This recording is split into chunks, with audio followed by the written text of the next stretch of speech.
Honey, we ain't forget about Jay-Z. Did y'all forget about Jay-Z? I know I didn't, honey. And the people haven't either. I came across this video. You guys want to see Jay-Z been trying to get this video blocked because he don't want the truth coming out, okay? They are saying that Jay-Z has been caught on a CCTV.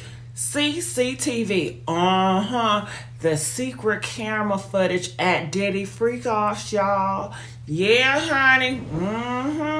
So I want to know what you guys think. I gotta tell you guys, I don't know if they're saying everything true in this video, but honey, when I tell y'all, I know y'all going to see this. Really? Do y'all really believe Jay-Z was there at the Freakoffs at Diddy parties? Comment. I want to know y'all thinks about this, your thoughts. All right, check this video out. With all due respect to Jay-Z, there's an awful lot of pictures of you running around in your undies at parties with Diddy. Script Jaguar Wright's been sounding the alarm for years. Victims have been speaking up for years, but now things just got real. Jay-Z, the guy now denying his associations in Diddy's Freakoffs, just got caught on camera trying to leave one in a hurry. How deep was Jay-Z really involved in Diddy's dark side? Let's get into it. Shocking allegation.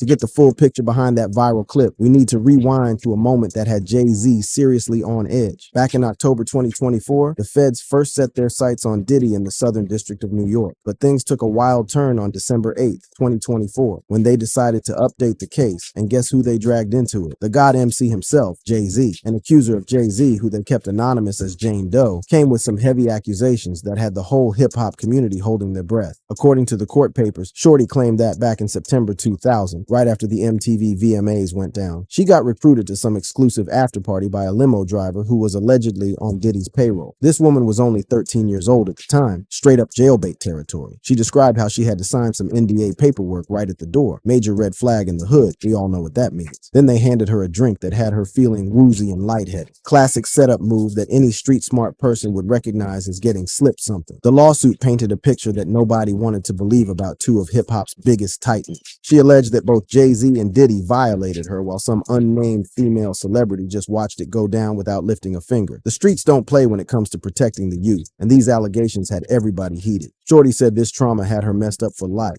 PTSD, seizures, couldn't maintain relationships. She was seeking that bag through New York's Victims of Gender-Motivated Violence Protection Act, trying to get justice and compensation for what allegedly went down. Jay-Z wasn't having none of it, though. His legal squad, led by that heavy-hitter attorney Alex Spiro, came out swinging harder than a Brooklyn battle rapper. They straight up called the allegations frivolous, fictitious, and appalling, basically saying this whole thing was cap. Through Rock Nation's IG, Hov's team dropped a statement that had the streets talking. They called this whole situation a blackmail attempt, like somebody was trying to extort the homie for some quick paper. They challenged the accuser straight up. If you really about this, why you going civil instead of criminal? They were basically saying this was all about the Benjamins, not about justice. Jay's lawyers weren't just playing defense, though. They went on the offensive. They filed motions to get this case tossed and even tried to get sanctions on the accuser's lawyer, Tony Busby. They were saying Busby didn't do his homework before running his mouth, that he was more interested in clout chasing through headlines than actually seeking justice. Now, Tony Busby, this man from Houston, had positioned himself as the guy taking down Diddy. He was repping over 100 alleged victims, talking about he had plans to file more than 10 additional lawsuits by March 2025. Dude was using some New York law that let old cases get brought back to life, even if the statute of limitations had run out. But here's where it gets real interesting. Word started spreading about inconsistencies in Shorty's story. NBC News put it out there that even her own lawyers had to admit there were some holes in her narrative when they refiled in December, though she was still standing on her story at that point. Then boom,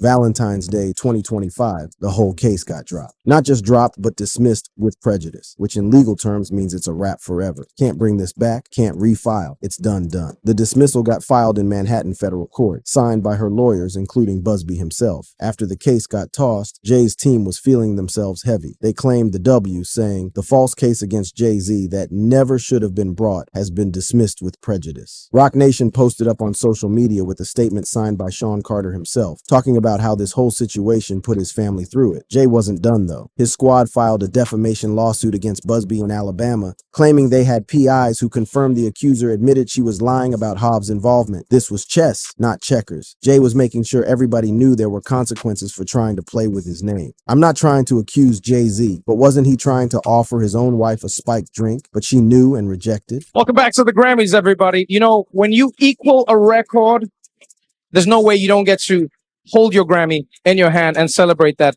And the Queen is officially in the building. Ladies and gentlemen, Beyonce Knowles. It's even harder not to believe the girl, knowing Diddy and his VIPs did things like this at their parties.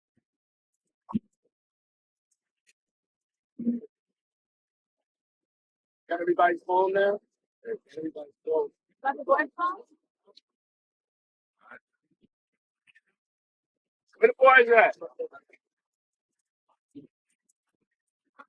In the video, you see Diddy, cool as ever, just casually walking around collecting phones from everyone like he's the bouncer at some top secret club. On one side of the car, we've got Young Miami chilling, and on the other side, you can see a group of girls looking like they already know the deal. No phones, no evidence, no proof, and then Diddy, all smooth, just says thank you as he takes the phones, like it's routine or something. Routine for what, Diddy? What kind of party needs everyone's phones locked down like this? You already know it's sus. But hey, what do I know? In any case, Diddy's legal team followed Jay-Z's legal team too, using the dismissal to strengthen their defense against all the other cases. They put out a statement saying, "For months, we have seen case after case filed by individuals hiding behind anonymity, pushed forward by an attorney more focused on media headlines than legal merit. Just like this claim, the others will fall apart because there is no truth to them." While this case got bodied, Diddy still had his own federal case to deal with, sex trafficking and racketeering charges that could have him looking at serious time. Trial date was set for May 5th, 2025, and they had him locked up in Brooklyn's MDC, denied bail 3 times straight. The speed at which this case fell apart had the streets asking questions. Was this a shakedown attempt that failed? Was there pressure applied behind the scenes? Or was it just a case of allegations that couldn't stand up under scrutiny? This whole situation showed how complicated these high-profile cases get when you mix in fame, money, power, and serious allegations. The streets might have their own court of public opinion, but the actual courts operate different. For Jay, this was a win on paper, but the streets don't forget.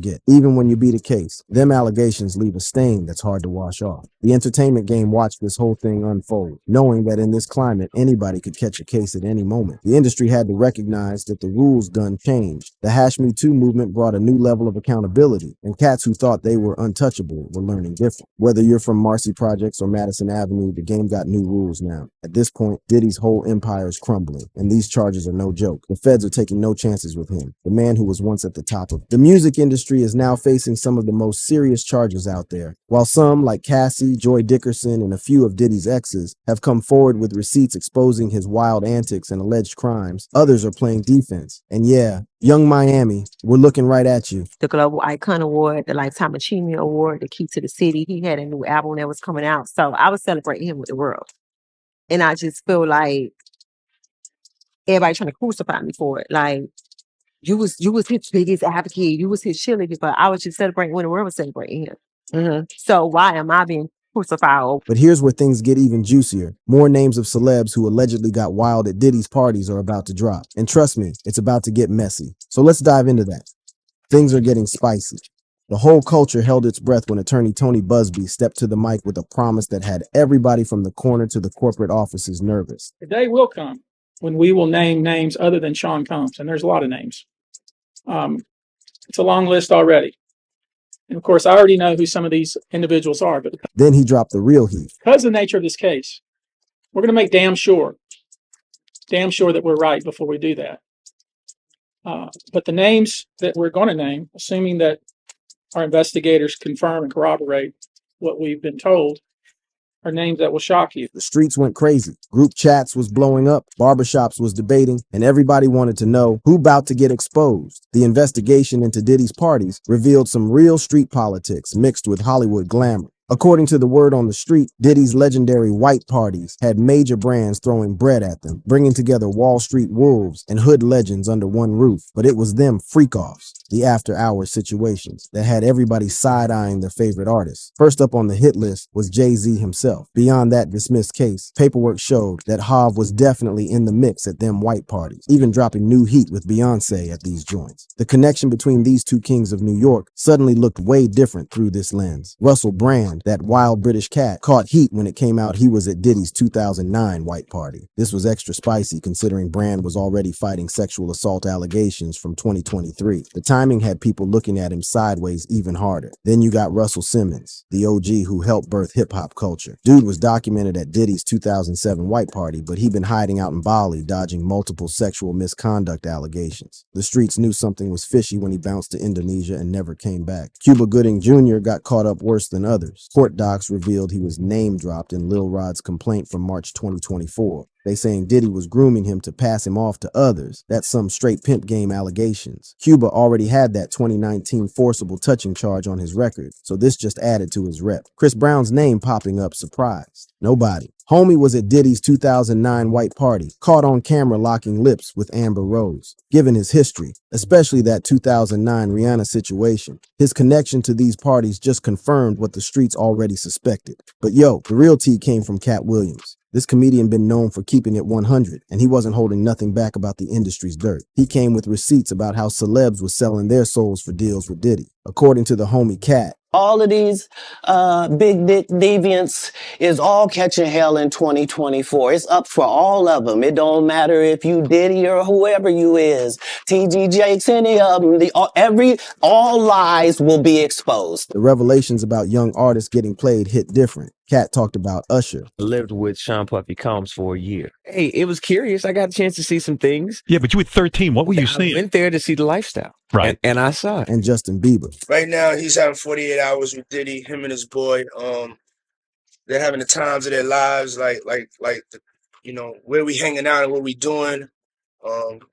We can't really disclose, but it's definitely a 15-year-old's dream. These revelations had the whole culture shook. We talking about A-list celebrities potentially involved in activities that ranged from suits to straight up criminal. The game's power structure was getting exposed, showing how young artists from the hood got exploited by industry bosses. The web kept getting thicker. K. Osiris got labeled Diddy's boy toy after that Jamaica trip. When he tried to dead the rumors on the Breakfast Club, nobody was buying what he was selling. Mace, who came up under Diddy at Bad Boy, stayed cryptic, talking about saving his story for a documentary. The streets knew he had the real dirt but was playing it smart. This whole scandal exposed how the industry really moves. Exploitation and that code of silence had created a toxic culture where cats could do whatever and nobody would speak up. From established OGs to young bucks trying to come up, everybody seemed connected through these wild Diddy parties. The implications went deeper than just individual reputations getting tarnished. This had people questioning how many industry cats knew about this behavior and chose to stay quiet. All them NDAs and threats about getting blackballed had apparently created an environment where predators could operate freely. As more names dropped and investigations heated up, the culture faced its own reckoning moment. The streets started questioning which of their favorite artists might be next to get exposed and whether we'd ever get the full truth about what really went down at these parties. This scandal also put the whole industry infrastructure on blast. Managers, A&Rs, label execs, all the cats who probably knew something but kept their mouths shut to protect the money flow and maintain their positions in the game. With investigators digging deeper and more victims stepping forward, it became clear this scandal could flip the whole industry upside down. The names already out there were wild enough, but Busby's warning suggested the biggest bombs hadn't even dropped yet. The stage was set for what could be the most explosive trial in hip-hop history, with Diddy at the center of a web that could bring down some of the culture's biggest icons.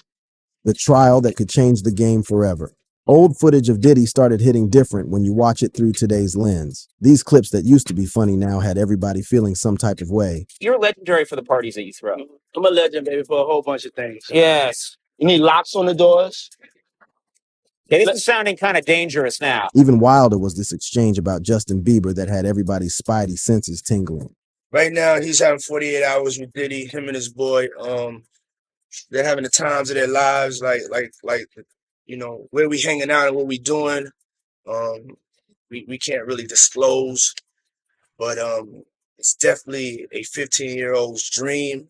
These clips that once seemed like regular industry flexing now look like evidence of a whole predatory system that been operating in plain sight. Fast forward to May 11th, 2025, and Diddy's federal trial got the whole culture watching. Jury selection kicked off on May 5th, 2025, and they wasn't playing. The court was vetting potential jurors like they was choosing who gets in the VIP section. They questioned mad heads, with 19 making it to the next round. This wasn't no hand-picked jury, neither. They had everybody from Wall Street cats to bodega workers, ages 30 to 75. 2025, coming from all 5 boroughs and even Westchester. The charges against Diddy read like a RICO indictment against a whole crime family. According to the feds, he's facing racketeering conspiracy, 2 counts of sex trafficking, and 2 counts of transportation to engage in prostitution. If they convict him on all counts, we talking life in prison for the racketeering, minimum 15 years for the sex trafficking, and up to 10 years for the transportation charges. That's basically a death sentence for somebody his age. The prosecution painted Diddy as the kingpin of a criminal enterprise that ran from 2004 to 2024. They saying he was out here kidnapping, drugging, and forcing women into sexual situations, using guns and threats to keep everybody in line. This wasn't just party boy behavior. They're making it sound like homie was running a whole operation. Since they cuffed him on September 16th, 2024 at some bougie Manhattan hotel, Diddy been sitting in the Metropolitan Detention Center in Brooklyn. That's the same spot where they had R. Kelly and Ghislaine Maxwell. They denied his bail 3 times, even when he offered $50 million. The judge said he was a flight risk, probably thinking about Roman Polanski and all them other cats who bounced overseas when the heat came. The conditions in MDC Brooklyn ain't no joke. Diddy's lawyer's been crying about how it's horrific in there, overcrowded, understaffed, violent, but the streets ain't got much sympathy for somebody who allegedly did what he did. Still, the court let him wear regular clothes during trial instead of that orange jumpsuit, trying to keep it fair for the jury. That superseding indictment from March 6, 2025, added more sauce to the allegations without adding new charges. They saying Diddy was moving like a straight villain, survey note source, forcing employees to work crazy hours with no sleep, threatening people, committing arson, kidnapping folks, even dangling somebody over a balcony. They also saying he forced employees into sexual acts. This wasn't just abuse of power. This was comic book supervillain behavior. The physical evidence had everybody shook when the feds raided his spots, survey note source. They found what they called supplies for freak-offs, drugs, over 1,000 bottles of baby oil. 1,000 bottles? What you need that much oil for? The prosecutor said this proved he had a whole system set up for these parties. That 2016 CCTV footage of Diddy putting hands on Cassie in a hotel hallway became Exhibit A for the prosecution. Even though Diddy apologized in 2024, that video showed exactly what kind of person he was behind closed doors. You can't talk your way out of video evidence, but the criminal case was just the tip of the iceberg. Over 100 people, men and women, filed civil lawsuits against Diddy, claiming sexual assault, violence, and other foul behavior going back to 1991. One of the worst allegations was about a 2003 gang rape involving a 17-year-old girl. These civil cases painted a picture of decades of predatory behavior. The prosecution also dropped another bomb. They saying Diddy was violating witness contact rules while locked up, trying to influence testimony or intimidate people. That's some mob boss behavior right there, and it definitely didn't help his case with the judge. Diddy's legal team came correct though. They got some of the best lawyers money can buy, and they trying to flip the narrative. They saying Diddy just lived a swinger lifestyle,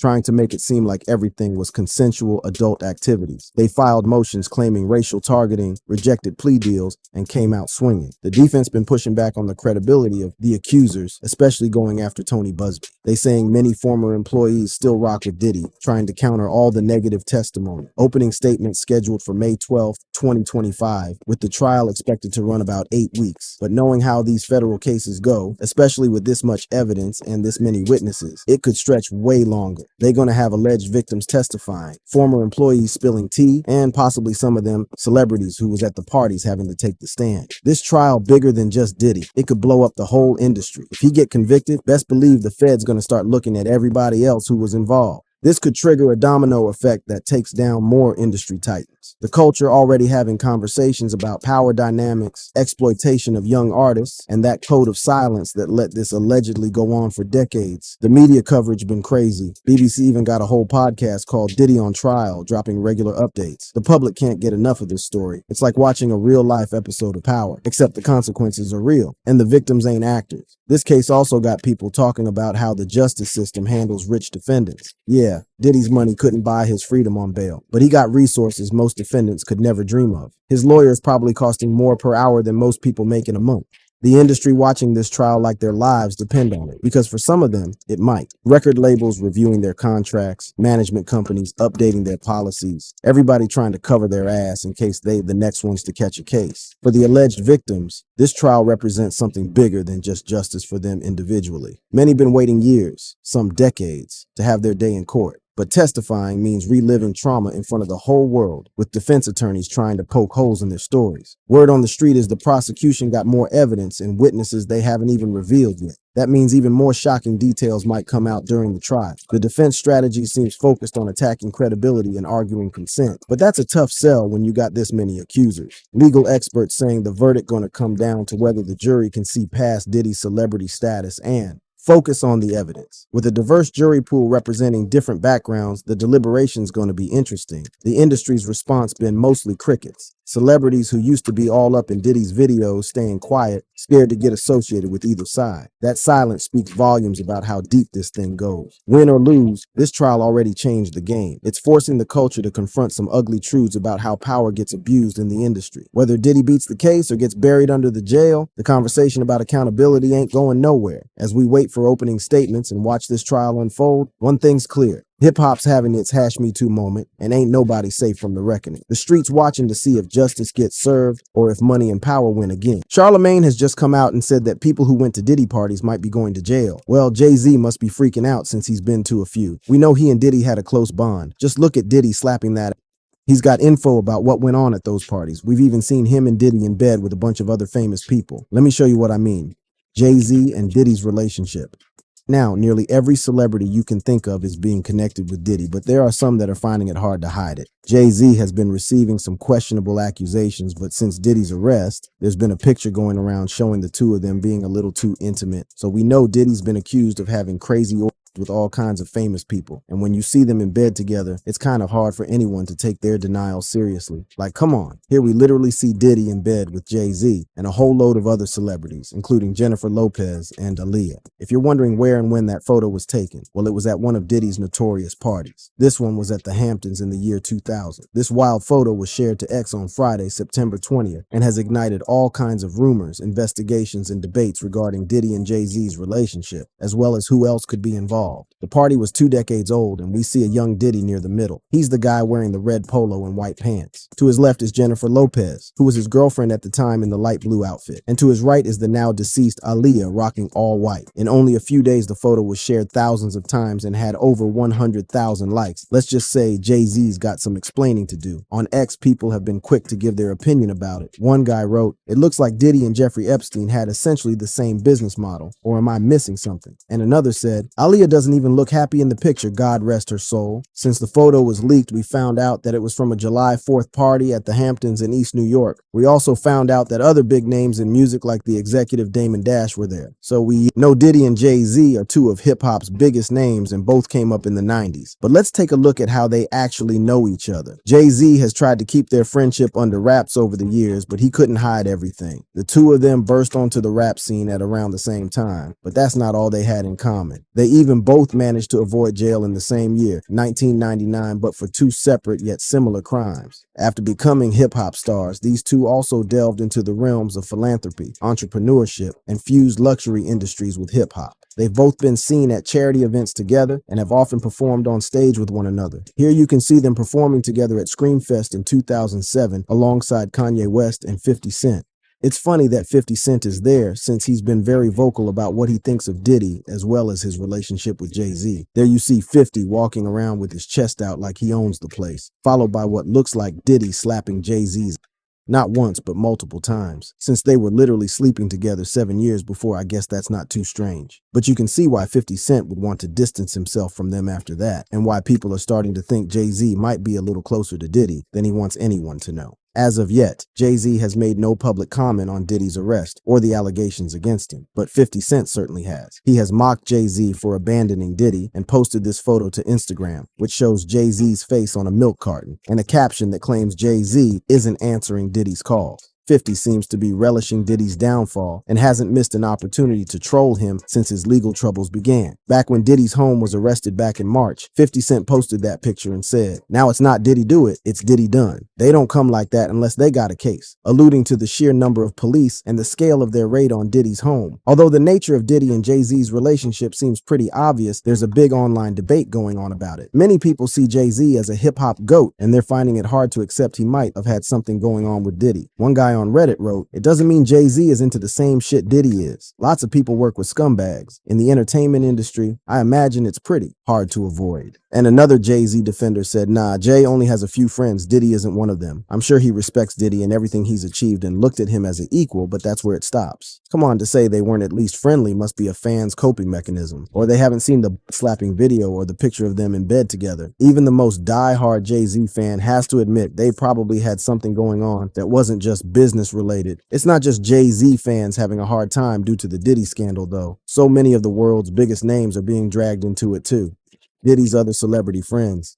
Jay-Z might be one of the biggest names in rap, but Diddy's circle didn't stop there. It included almost every aspect of the entertainment industry. The guy spent years courting and mixing with the highest echelons of society, from princes to actors to fashion icons. Diddy knew them all. It's said that Diddy used his power and influence to protect himself from the law, and his high-profile friends were almost like a shield. Diddy was a guy that could penetrate into almost any industry. Just take the fashion industry. He was able to convince some of the biggest names to collaborate with him. That's right, he was able to get fashion icons like Marc Jacobs, Anna Wintour, and Tommy Hilfiger to lend their voices to one of his albums. There's probably not been another rapper that's had a reach as big as his. Many of these high-profile friends are either silent about it or deny ever knowing or being involved in the things he's accused of or attending his infamous parties. Since he's been accused of sex trafficking and forcibly drugging people, you can see why. But come on, they can't all have known anything, especially since we've literally seen them at his parties and they didn't have blindfolds on. It's a bit fishy that not one of them has come forward and said anything about the accusations. A victim called Dawn Richards has even come out to say she witnessed Diddy assaulting his ex-girlfriend Cassie in front of Usher and Nayo, as well as Interscope Records founder Jimmy Iovine. And according to her, none of them did a thing to intervene. So let's take a look at some of the biggest names he was involved with over the years, and you can decide for yourself who's suspicious or not. First up, we've got Ashton Kutcher from The Late Night Show, and their friendship is an old one. They were so close in the early 2000s that they even called themselves the New Rat Pack alongside Jamie Foxx. In a 2019 interview with Hot Ones, Kutcher told the host Sean Evans, "I've got a lot I can't tell about his friendship with Diddy. He might have to speak soon though, as reports have claimed he's expecting a subpoena in relation to Diddy's crimes." Anna Wintour is another Diddy friend and has been seen at his parties on numerous occasions. She also sent him a coveted Met Gala invitation showing how highly she and that organization saw him. People say it was her, and that invitation that helped him get his foot in the fashion industry and be accepted into the upper echelons of that realm. Their friendship extended to many Vogue appearances for Diddy, which included many photo shoots and magazine features. His most famous Vogue cover was probably the 1999 Puffy Takes Paris edition. It said these high-profile connections led to him developing a huge ego, and one person accused him of saying, "When you speak to me, you should imagine that you're talking to Karl Lagerfeld." If you don't know who Karl Lagerfeld is, he was a well-renowned German fashion designer who died in 2019. French Montana has also hit the spotlight recently since he was seen with Diddy in a very weird video. In the video, it looks like he's having some intimate time with Diddy in his house. French Montana is shirtless and Diddy is in a white robe singing Happy Birthday in the creepiest way ever. While it looked pretty innocent at the time, now people aren't so sure. Take a look. Happy birthday to you. Happy birthday, dear friend. Happy birthday to you. It's a special birthday for both of us. French Montana used to be signed to Diddy's record label, Bad Boy Records, and was a longtime collaborator with him. We don't know how close the two of them are now, but we do know that Diddy produced his documentary for him. French Montana also told Vlad TV that he and Diddy parted on good terms. That was in April 2024, after all the allegations came out against Diddy. French Montana hasn't come out in Diddy's defense or commented on the matter yet, but since it looks like the two were very close, you can't blame people for wondering if there was a little more to their relationship. Let's be honest, it's not exactly normal to be sitting alone at a dining table butt naked while your friend sings you happy birthday in the most seductive way possible. Anyway, rap stars and fashionistas aren't Diddy's only friends though. Some of the biggest sports stars in America like LeBron James have also been very close with him. LeBron unfollowed Diddy on Instagram to try and distance himself from him, but he couldn't hide the fact that him and Diddy were super close, and LeBron has openly spoken about how good Diddy's parties were. We've even seen footage of what appears to be LeBron partying with Diddy on more than one occasion. Their kids are even close friends. Some think LeBron's son is dating Diddy's daughter. If that isn't enough, LeBron even said this to Diddy. "Oh, hey, everybody know ain't no party like a Diddy party, so." He can't just unfollow Diddy after that and expect nobody to ask questions. Everyone dying to know what he meant by that. Maybe it was just the music or the company he loved, not the alleged crazy orgies or copious amounts of And what about this? Does that or doesn't it look a hell of a lot like LeBron James? The thing is, Diddy's wild parties have been going on for years, and we know Leonardo DiCaprio used to go to them. Over time, some suspicious things have been said about them, but back then, nobody listened. Now everything's coming out. Let's have a look at the origins of Diddy's parties and the rumors about what went on. Diddy's parties and what goes on.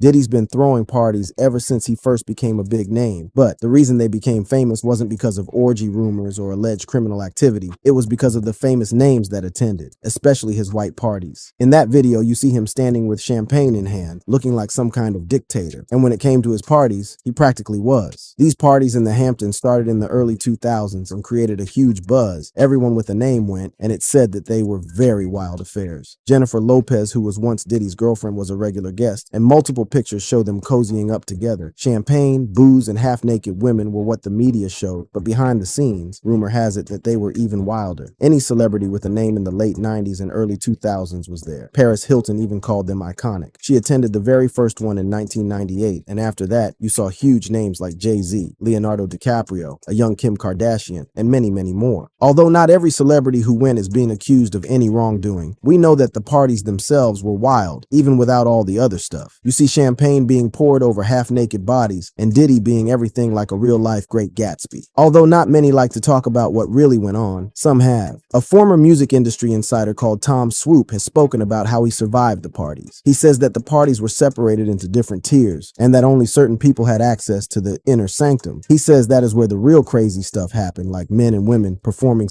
rituals and being promised things like record deals if they participated. He also says that drugs like and ecstasy were being snorted off all kinds of surfaces, including people's bodies. The parties allegedly had beds outside where you saw many people piled together in, and rumors say that all kinds of freaky and orgies went on. Diddy himself went on Oprah in 2006 and said what he thought the white parties were all about. He said, "I wanted to strip away everyone's image and put us all in the same color and on the same level," and said that they were his way of integrating hip-hop with the upper echelons of society. Even with all of his accused crimes and alleged wrongdoing, it looks like that worked. Tom Swoop, the insider who apparently attended, says that wasn't the case though, and the parties were more of a power trip for Diddy. Tom says that he saw Diddy tell a young artist to perform a act on his bodyguard for a $100,000 record deal, and then said it was a joke when the artist was about to do it. Swoop isn't the only insider who's come forward to speak about Diddy's parties. An alleged drug dealer supposedly told that he supplied drugs to the party and saw things like high-profile celebrities having sex with each other. The drug dealer allegedly said that Diddy opened the door for him wearing nothing but a white robe and then led him to a back room where they made a cocaine deal. He said on the way to the room, you'd see two people you would not think would be hooking up, rappers. That was what shocked me. And I won't say names, but there were rappers that I immediately lost respect for and could not take seriously ever again. After seeing all that, he apparently got the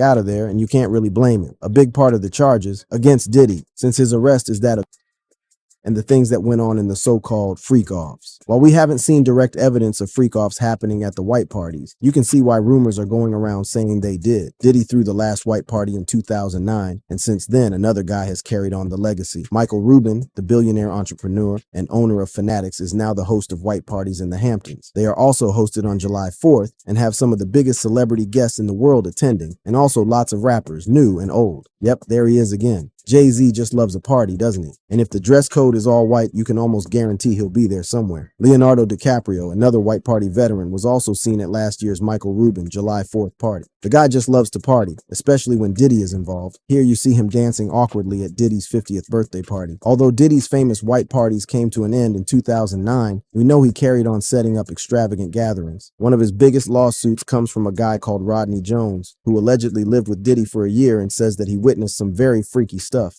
How Diddy was caught. Rodney Jones and many others filed lawsuits against Diddy around the same time, which is how he was eventually caught. Diddy was arrested in New York after many months of allegations and lawsuits being filed. Let's take a look at when this started and what eventually caused his downfall. He was taken into custody on Monday, September 16th, with prosecutors hitting him with a RICO charge and charges of trafficking. During a press conference that happened after his arrest, prosecutors revealed they've been building a case against him since 2008. That would have been when his notorious Hampton parties were still happening. The released detention memo details accounts of Diddy abusing his power and hurting women, which included coercing them into activity. He's been denied bail twice and is now inside a notoriously rough detention center in New York, where he'll be held right up until his trial. We've also learned that he's now been placed on suicide watch. Just last month, he would have been living lavishly in one of his mansions and now is sitting inside a disgusting prison while his name is being slandered everywhere. You could say he's having a tough week. It said his crimes date all the way back to the 90s, and now more and more people are coming out and speaking about them. The spark that ignited all of this came in November 2023, when 4 women came out to speak about their experiences. These included a string of sexual assault allegations, and one of them was filed by his longtime girlfriend, Cassie Ventura, who detailed years of alleged abuse and violence at his hands. She claimed that he assaulted her and forced her to have sex with other men. Cassie met Diddy when she was only 19, and he was 37, and soon after they got together. She was signed to his record label Bad Boy Records, and in her lawsuit details many crimes like being forced to do drugs and participate in freakoffs. Diddy settled the lawsuit after only 1 day, and we don't know how much money Cassie was given. That was in November 2023, but around 7 months later, this video was leaked, which appeared to show Diddy beating Cassie up and dragging her away by her hair at a hotel. The internet went crazy after that, and Diddy came out and released an apology video. I hit rock bottom, but I make no excuses. My behavior on that video is inexcusable. The damage was done though, and after that, more and more people would speak about their experiences. At this point, there are countless allegations against people who said they were abused or witnessed crimes he committed, but there is one very interesting video from 2018 from a guy who claims to be Diddy's former speaking about this stuff. Yes, with Cassie and Sean, basically he would what I do with Cassie. I had like 15 encounters. In Cassie's lawsuit, she mentions being forced to have sex with. And although Diddy and his lawyer deny the allegations, it's certainly strange that a known came out and said that he had sex with them. The guy also talks about drug use and name drops a few other rappers, calling them Who? Both. Diddy and Rock. And Cat.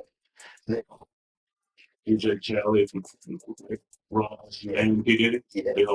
Yeah. So, even before Cassie's lawsuit, this storm has been brewing for a while. After she came out in November 2023, other women felt inspired to be able to speak about it. One woman, Liza Gardner, came out and said Diddy, as well as another R&B singer called Aaron Hall, assaulted her in 1990. Then another woman came out called Joy Dickerson Neal and alleged that Diddy drugged her and raped her when she was 19. Then in 1999, Diddy assaulted a high-profile record label executive and managed to get away with 1 day of anger management classes after pleading guilty. Right after that, he was charged with criminal possession of a gun after he and his girlfriend Jennifer Lopez were arrested due to a shooting at a club they were at. At the time, one of Diddy's crew members took the fall and was sentenced to jail. But since his arrest, one of the alleged victims, Natanya Rubin, says that she was shot in the face and that she saw Diddy pull the trigger. She even said she had a piece of the bullet still in her face and she was willing to get it removed if it could be used as evidence against Diddy. That's not all. According to another lawsuit filed in December 2023, in 2003, Diddy, along with former Bad Boy president Harvey Pierre and one other, drugged and gang